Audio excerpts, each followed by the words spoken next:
Alright, let's get real. You're stuck in a loop, like a hamster on a wheel. Every day you wake up, do your thing, rinse and repeat. Nothing's changing, nothing's shifting. You feel like you're just going through the motions. And even though you know something needs to change, it never does. Why?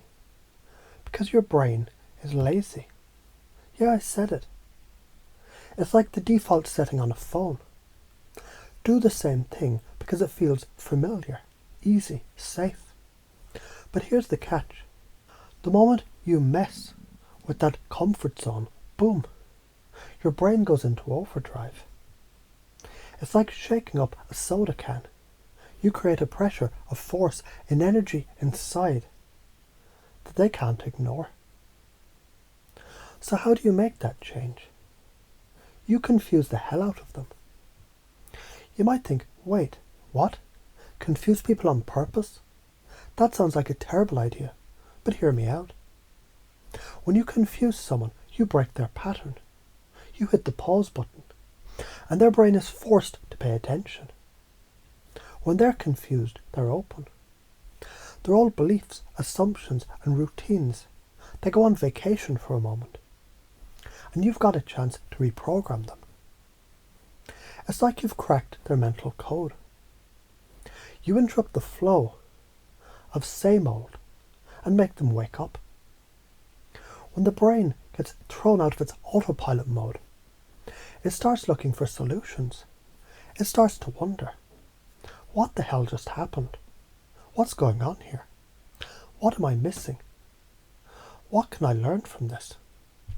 You've created a pattern interrupt. Now let me break this down for you so you get it. Imagine you're looking at a picture. If I ask you to look at the whole picture, you might see a general image. But if I ask you to zoom in and look at one small detail, like a little speck of dust on a tree branch, you suddenly see a completely different world. That's chunking. You chunk up when you look at the big picture, seeing things in a more abstract, high-level way. What's the goal here? What do I want them to get out of this conversation? And then you chunk down. When you go into the details, what specific words can I use? What emotions can I tap into? What small action will break this person's routine? So when you want to lead someone, you need to dance between these two.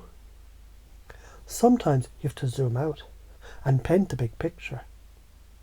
I'm here to help you change.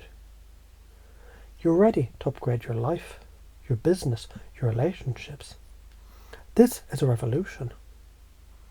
Then you zoom in. Hey, can you feel that uncomfortable feeling?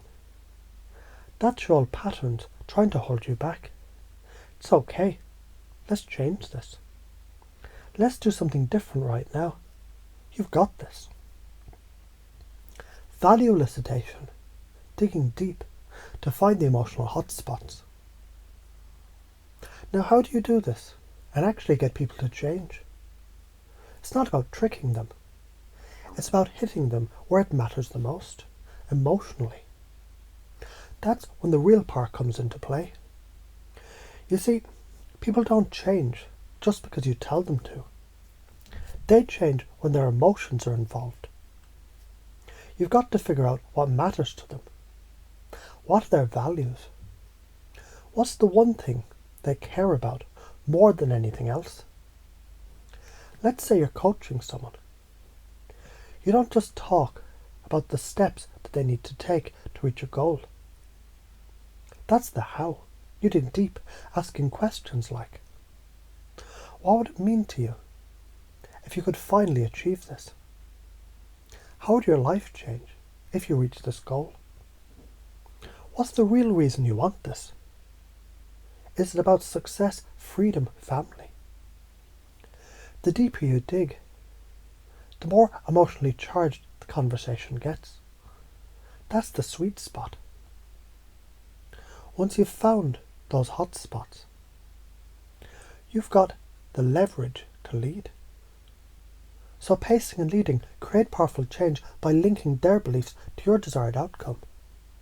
This is the ultimate hack. You've got to match their vibe first, before you can lead them anywhere. If they're skeptical, you pace their skepticism. You get where they're at. If they're scared, you pace their fear. If they're stuck, you pace their stuckness. And once you've connected with them on that level, you lead them. You take them to a new place, a better place. The trick, you're leading them to their own beliefs, values and identity.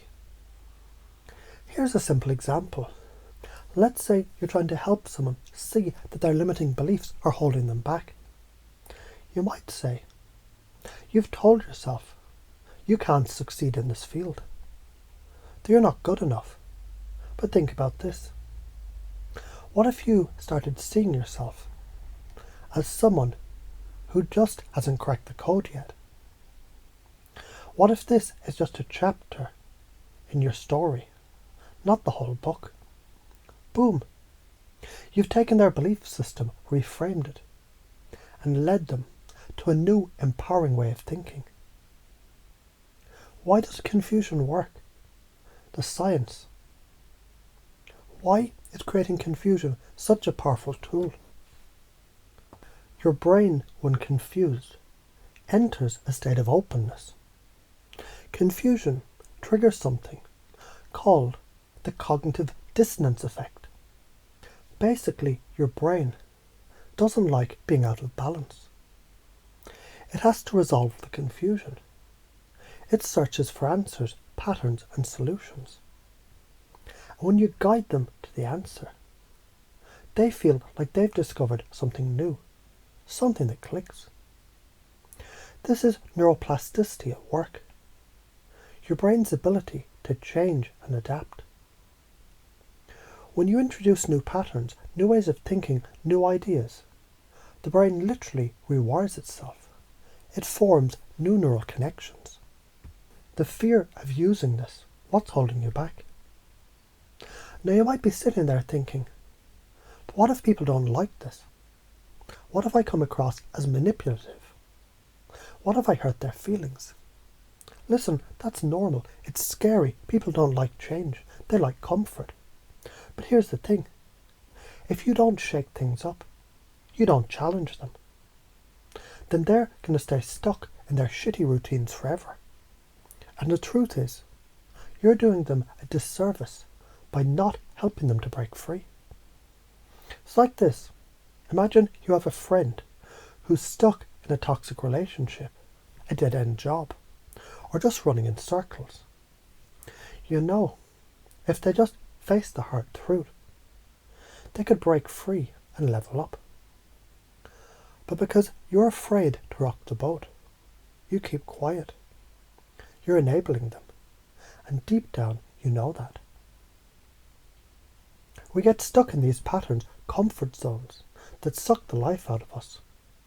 The pattern of procrastination, the pattern of staying in a shitty job because it's safe, the pattern of being afraid of failure, so we never even try. And you know what? These patterns need to be disrupted. They need to be shaken up, broken, and reassembled into something new. The big picture, why it all matters. When you start using these tools, confusion, pattern interrupts, pacing and leading, eliciting values, you're going to start seeing real change. People are going to wake up. You'll shift their reality. They'll start seeing new possibilities. They'll start making decisions from a place of empowerment instead of fear. And let me tell you something. Once you know how to do this, once you can lead people to change like this, you've got the keys to the universe. You're no longer the hamster. You're the one throwing the stone into the pond, creating ripples that affect everything. That's how you change people's lives. And it's how you change your own. So stop holding back. Stop letting fear or doubt run the show. Step into your power. Shake up the world around you.